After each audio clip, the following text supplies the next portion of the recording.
আসসালামু আলাইকুম বন্ধুরা, আমি সুলতানাস রান্নাঘর থেকে বলছি। আজকে আপনাদের জন্য নিয়ে এসেছি খুবই সহজ এবং স্বাস্থ্যকর একটি নাস্তা, 5 মিনিটে মুড়ির নাস্তা। তাহলে চলুন বেশি কথা না বাড়িয়ে চলে যাই রেসিপিতে।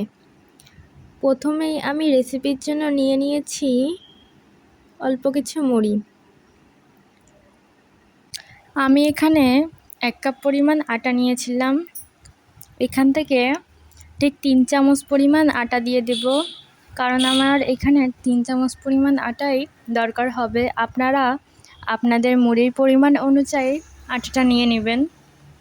এখন এর মধ্যে দিয়ে দিব পেঁয়াজ কুচি, আর দিয়ে দেব কুচি করে রাখা ঝাল,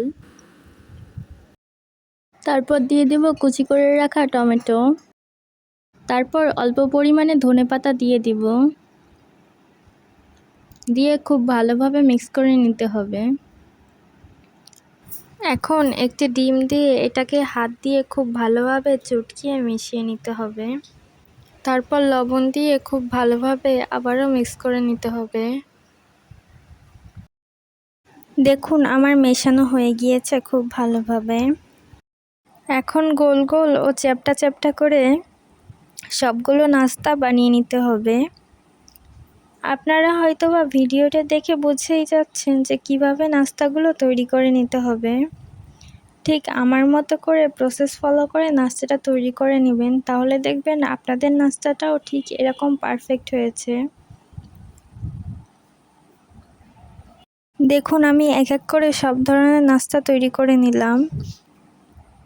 এখন একটু প্যানে তেল নিয়ে এটাকে গরম করে নিব। তারপর এক এক করে নাস্তাগুলোকে দিয়ে দিব। এ পর্যায়ে চুলার আঁচটা মিডিয়াম হিটে রেখে সবগুলো নাস্তা ভেজে নিতে হবে।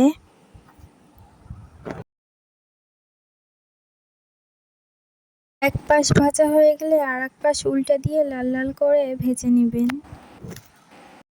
কিন্তু বেশি লাল করতে যাবেন না, তাহলে আবার পুড়ে যেতে পারে।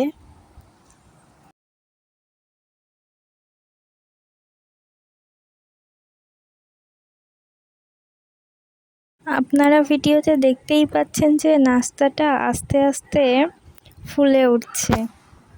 এভাবেই আমি সবগুলো নাস্তা তৈরি করে উঠিয়ে নিচ্ছি। দেখুন আমার নাস্তাগুলো তৈরি হয়ে গিয়েছে। দেখেই বুঝতে পারছেন যে নাস্তাগুলো কতটা টেস্টি এবং সুন্দর হয়েছে। ভিডিওটি ভালো লাগলে অবশ্যই লাইক সাবস্ক্রাইব করে পাশে থাকবেন। আর রেসিপিটি ভালো লাগলে অবশ্যই একদিন ট্রাই করে দেখবেন। আজকে এ পর্যন্তই। আল্লাহ হাফেজ।